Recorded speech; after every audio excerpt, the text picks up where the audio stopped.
My name is Kimberly, and this is my story. I grew up in a small town, went to the local high school, and that's where I met Jason. He was this tall, charming guy, always the center of attention. We were both just teenagers, but it felt like love at first sight. We started dating, and before we knew it, we were inseparable. We got married when we were just 20. Looking back, we were too young and naive, but at the time, it seemed like the perfect fairy tale. Jason was always the fun-loving, carefree type. He had big dreams and a bigger personality. I was more grounded, focused on building a stable future. We balanced each other out, or so I thought.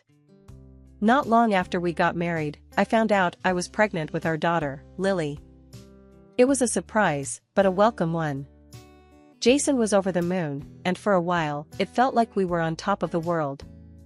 We were this young couple, excited about starting a family and building a life together. But as time went on, cracks started to show. Jason's carefree attitude started to feel more like irresponsibility. He was always chasing the next big thing, never satisfied with what he had. Meanwhile, I was working hard, trying to keep everything together for Lily's sake. I could see he loved her, but he was more interested in his own adventures than in being a responsible father. One evening, after putting Lily to bed, I sat down with Jason in the living room. I needed to talk to him about his spending habits and lack of focus. It was a conversation I had been dreading, but it had to be done. "Jason, we need to talk," I started, trying to keep my voice calm. "What's up, Kim?" he asked, not taking his eyes off the TV. "I'm worried about how we're handling things," I said. "We need to be more responsible, especially with Lily in the picture now." Jason shook his head. "You're always worrying about the future. Why can't we just enjoy the present?" "Because the present is a mess, Jason," I shouted back. "We're barely making ends meet, and you're out there buying new gadgets and talking about trips we can't afford."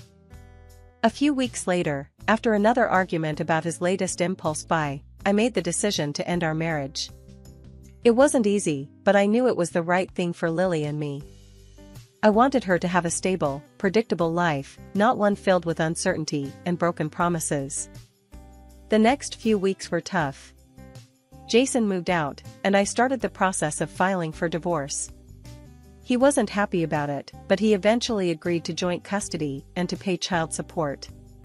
It wasn't easy, but I felt a sense of relief, like a weight had been lifted off my shoulders. Raising Lily on my own was challenging, but it was also rewarding. She was my world, and I was determined to give her the best life possible. I found a job that allowed me to provide for us, and slowly, we settled into our new routine. Over time, Jason and I found a way to be civil with each other. He would visit Lily occasionally, and he always made sure to send the child support on time. For that, I was grateful. It wasn't the life I had imagined when we first got married, but it was a life that worked for us. Lily had just turned 18, and we were celebrating her acceptance into law school. It was a big deal for both of us. She'd worked so hard, and I was incredibly proud. I decided to have a special dinner to mark the occasion, and for the first time in a long while, I invited Jason, her father, to join us. When I called him, he sounded genuinely pleased to be invited. "Hey, Jason, it's Kimberly. I'm planning a dinner for Lily. She got into law school, and I thought it'd be nice if you came," I said, trying to keep it casual. "Kimberly, that's great news. I'll be there," he said, and we hung up. The night of the dinner, I was a bundle of nerves. I wanted everything to be perfect for Lily. I'd prepared her favorite dishes and set the table nicely. When Jason arrived, he looked surprisingly good, dressed in a crisp shirt and slacks, carrying a small gift. Lily came down the stairs, beaming when she saw her dad. "Dad, you made it." "Of course, I wouldn't miss it for the world," Jason said, hugging her tightly. "And I brought you a little something." Lily tore open the wrapping to find a brand new smartphone. "Wow, Dad, this is amazing. Thank you," she exclaimed, her face lighting up. We sat down to dinner, and the conversation flowed easily. Jason talked about his new job and his big house. He seemed to be doing well, and I was glad for Lily's sake. "So, Kimberly, you haven't changed a bit," Jason said, looking at me across the table. I smiled awkwardly. "Thanks, Jason. You seem to be doing well." "Yeah, things are good. Got a great job, nice house, life's treating me well," he replied, clearly proud of himself. After dinner, Lily announced she was going out to celebrate with her friends. "Thanks for the dinner, Mom. And Dad, the phone is awesome. I'll see you both later," she said, giving us both hugs, before dashing out the door. Jason and I were left alone, the house suddenly feeling very quiet. I started clearing the table, and he stood up to help. We worked in silence for a while, the familiar routine of washing and drying dishes bringing back memories of our life together. After a while, Jason broke the silence. "Kimberly, I've been thinking a lot lately," he said, his tone serious. "About what?" I asked, not looking up from the sink. "About us. About Lily. About everything, really," he said, setting down the dish he was drying. "I miss what we had. I miss you. I want to try again." I took a deep breath, feeling a mix of emotions. "Jason, we have a lot of history, and not all of it's good." "Why now?" "Because I've realized what I lost. I want to be a better man for you, for Lily," he said, his voice earnest. I hesitated, my mind racing with memories of our past and thoughts of what the future might hold. "All right, Jason. Let's take it slow, see where it goes." A smile spread across his face. "Thank you, Kimberly. You won't regret this." We finished the dishes in a comfortable silence, both of us lost in our thoughts. It felt strange, but also a little exciting, the possibility of starting over. As the night went on, we talked more, sharing stories and laughing about old times. Getting back with Jason was a big decision, but I decided to give it a try. We got married again, just a simple ceremony at the city hall. Only Lily and Jason's older sister, Margaret, were there. It was a small, quiet event, nothing fancy. I hoped this time things would be different. Moving into Jason's big house felt strange at first. It was so different from my small, cozy place. The house was huge, with lots of rooms and big windows. Jason seemed happy to have me there, and for a while, things felt good. I started decorating, trying to make the place feel like home. Lily came home for a visit a few days later. She was thrilled to see us together again. We sat in the living room, catching up on her life at college. "So, how's law school treating you?" Jason asked, looking proud. "It's tough, but I love it. I'm learning so much," Lily replied, her eyes shining with excitement. "I'm glad to hear that, kiddo. You're gonna be a great lawyer," Jason said, patting her shoulder. "Thanks, Dad. It's good to see you both together again," Lily said, looking at us with a smile.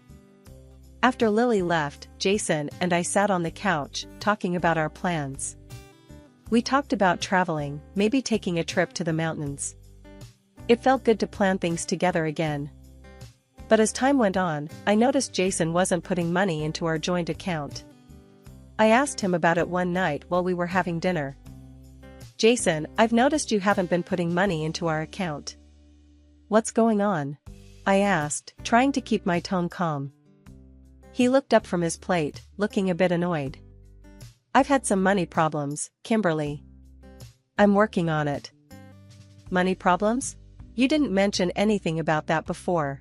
What's going on?" I pressed, feeling a bit uneasy. "I didn't want to worry you. It's nothing big, just a few things I need to sort out," he said, looking away. As the months went by, I noticed Jason buying new gadgets and posting pictures of expensive cars on social media. It started to bother me, but I didn't want to make a big deal out of it. I hoped he would get his act together. One day, I was cleaning the house when I found a receipt for a luxury car rental in Jason's jacket pocket. I felt my heart sink. I decided to confront him about it that evening. "Jason, can we talk?" I said, holding up the receipt when he walked in. What's this? I asked, trying to keep my voice steady.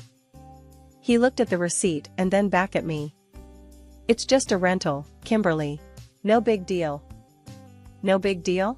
Jason, we're supposed to be saving money, not spending it on luxury cars. I said, feeling my frustration rising. I work hard, Kimberly. I deserve to enjoy my money, he replied, his tone defensive. I get that, but we need to be smart about this. We have bills to pay, I said, trying to keep calm. I'm handling it, okay? You don't need to worry about it, he said, brushing me off. As the days went on, I noticed more signs of Jason's spending. New gadgets, fancy clothes, and more car rentals. I tried talking to him about it, but he always brushed me off, saying he had it under control. For 2 years, I tried to talk to Jason about saving money and managing our budget better. He never listened. Every time I brought it up, he'd brush me off, saying he had everything under control. But he didn't. Our bank account was always running low, and he kept buying new gadgets and renting flashy cars. He posted videos of himself with these expensive toys on social media, making everyone think we were living the high life. Friends would comment on how lucky I was, but they had no idea how hard it was to keep everything together. Jason's spending was getting out of hand. I couldn't ignore it any longer. Our joint account was barely enough to cover bills, and he was flaunting new gadgets and expensive clothes. I decided to confront him seriously this time. Jason, we need to talk, I said, walking into the living room where he was lounging with his tablet. Can't it wait, Kimberly? I'm in the middle of something, he replied, not looking up. No, it can't wait. This is important, I said, my voice firm. I found another receipt for a luxury car rental. We can't keep doing this, Jason. We're running out of money. We're barely getting by, and you're spending like we're millionaires. I work hard, Kimberly. I deserve to treat myself, he said, looking annoyed. Treating yourself is one thing, but this is out of control. We're drowning here, I replied, feeling my frustration rise. Stop exaggerating. We're fine. I've got it covered, he said, dismissing my concerns. No, Jason, you don't. You're acting like a spoiled kid, not a responsible adult, I snapped, my patience wearing thin. He got up, glaring at me. I don't need a lecture from you, Kimberly. I know what I'm doing. He stormed out of the room, leaving me standing there, shaking with anger. I couldn't keep doing this. Something had to change. I kept hoping Jason would change, that he'd finally see reason and start acting more responsibly. But it only got worse. Each month, I'd find more receipts for gadgets and rentals. I felt like I was drowning, trying to make ends meet while he spent money like it was going out of style. It was like he hadn't changed at all since our first breakup. The man I hoped had grown up was still the same carefree guy who didn't think about tomorrow. One day, I got a call from my brother. Our mother had died. She lived in the same city where Lily was studying. The news hit me hard. I told Jason, and we decided to take the train to say goodbye. It was a long, silent journey. I was lost in my thoughts, trying to process the loss. When we arrived, Lily was there to meet us. Her face was pale, her eyes red from crying. We hugged tightly, finding some comfort in being together. The farewell was modest, just close family. My brother and I did what needed to be done without any fuss or luxury. It was what Mom would have wanted. During the service, I looked around and realized Jason wasn't there. I felt a pang of worry and turned to Lily. Have you seen your father? I asked, trying to keep my voice steady. She shook her head, looking just as confused. No, Mom. I haven't seen him since we got here. I felt a knot in my stomach, a mix of worry and frustration. This was typical of Jason, disappearing when I needed him most. But I pushed those feelings aside, focusing on saying goodbye to my mother. Jason came up to me only after the ceremony was over. I was very tired, so I didn't ask him where he had been all this time. After the funeral, we gathered at my mother's house for the will reading. It was just me, my brother Tom, Lily, Jason, and a few close relatives. The lawyer, Mr. Harris, a longtime family friend, opened the envelope and pulled out a few sheets of paper. To my daughter, Kimberly, I leave the house and all its contents, Mr. Harris read aloud. To my son, Tom, I leave my savings and any remaining assets. I felt a lump in my throat. The house was a big responsibility, but I was grateful. It was full of memories, a place where I could still feel my mother's presence. I looked over at Tom, who was nodding, seemingly okay with the arrangement. Suddenly, Jason, who had been silent until now, stood up. We need to sell the house. It's too much for Kimberly to handle on her own, he said, his tone more demanding than concerned. I stared at him, shocked. Jason, what are you talking about? We just heard the will. The house is mine. Exactly. It's your house, so we should sell it and split the money, Jason insisted, his face flushed with frustration. No way, Dad, Lily interjected, her voice firm. I lived here with Grandma while I was in college. I plan to keep living here. Jason waved her off. Lily, this is between the adults. Kimberly, we need to be practical about this. Practical? You're talking about selling my mother's house like it's just another asset, I said, feeling my anger rising. It is an asset, Kimberly. And as your husband, I have a say in what happens with it. Jason shot back, crossing his arms. Lily stood up, glaring at her father.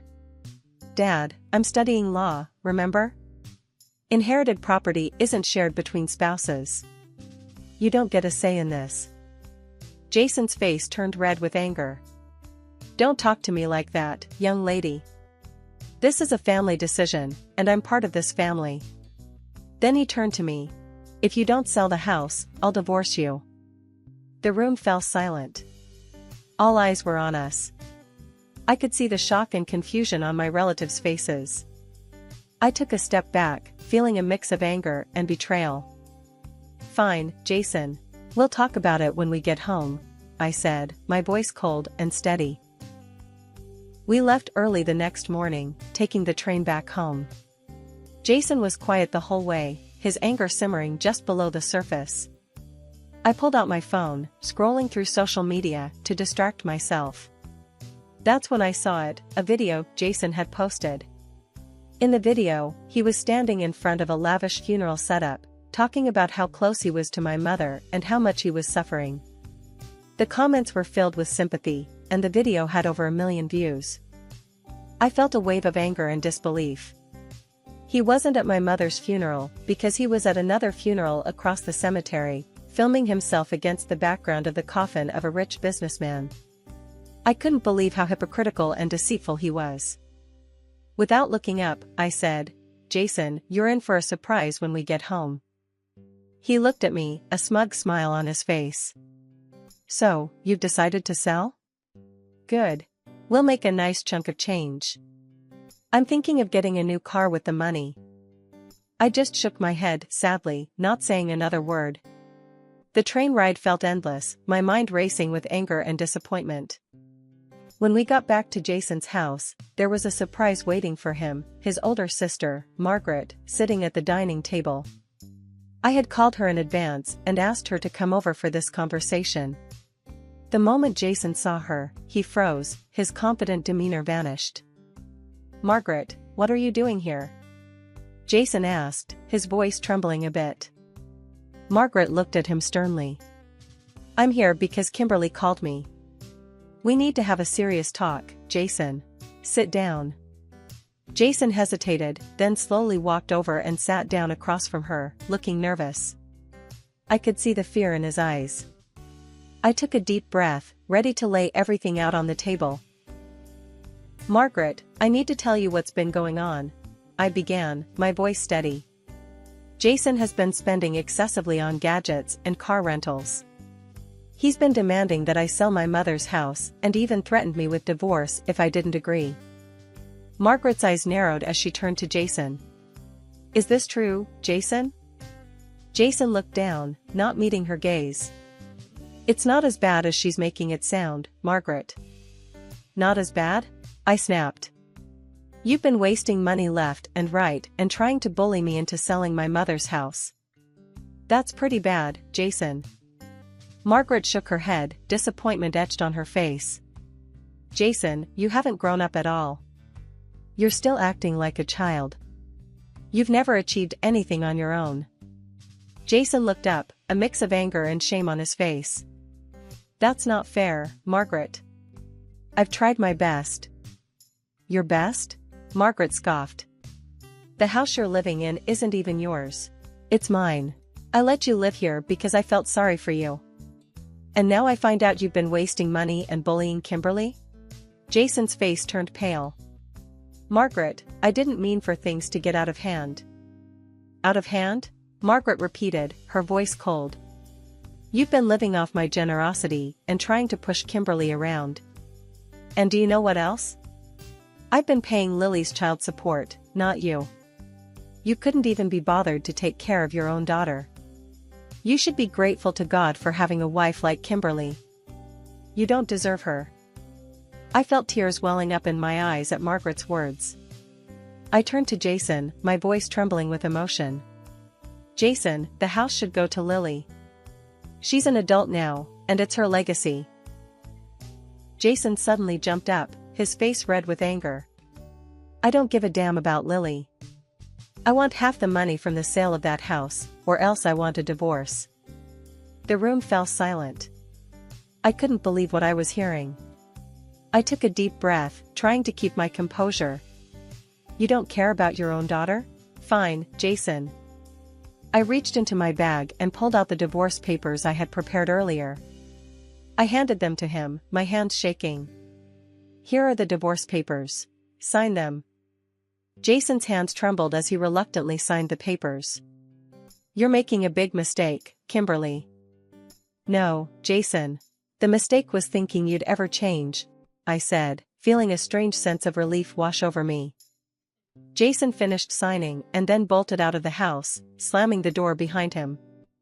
I stood there, feeling a mix of exhaustion and liberation. Margaret walked over to me, placing a comforting hand on my shoulder. Kimberly, thank you for everything you've done for my brother. And you've got Lily. You'll get through this. After the divorce, I packed up and moved back to the city where I grew up.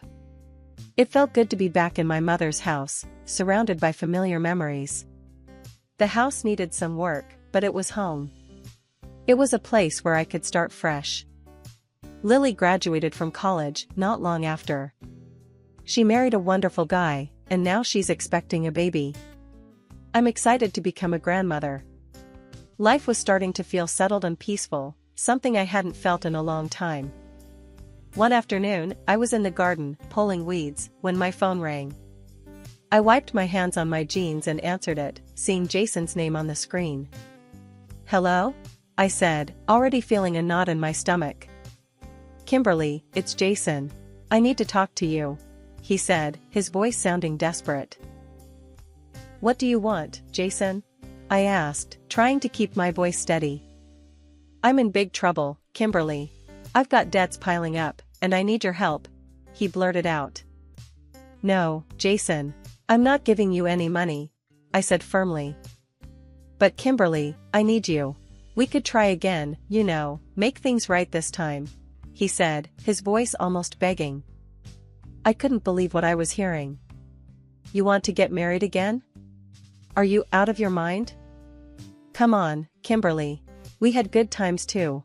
We can start over, he said, trying to sound convincing. Jason, we're done. I've moved on, and you need to do the same. I'm not marrying you again, and I'm definitely not giving you money, I said, feeling my anger rise.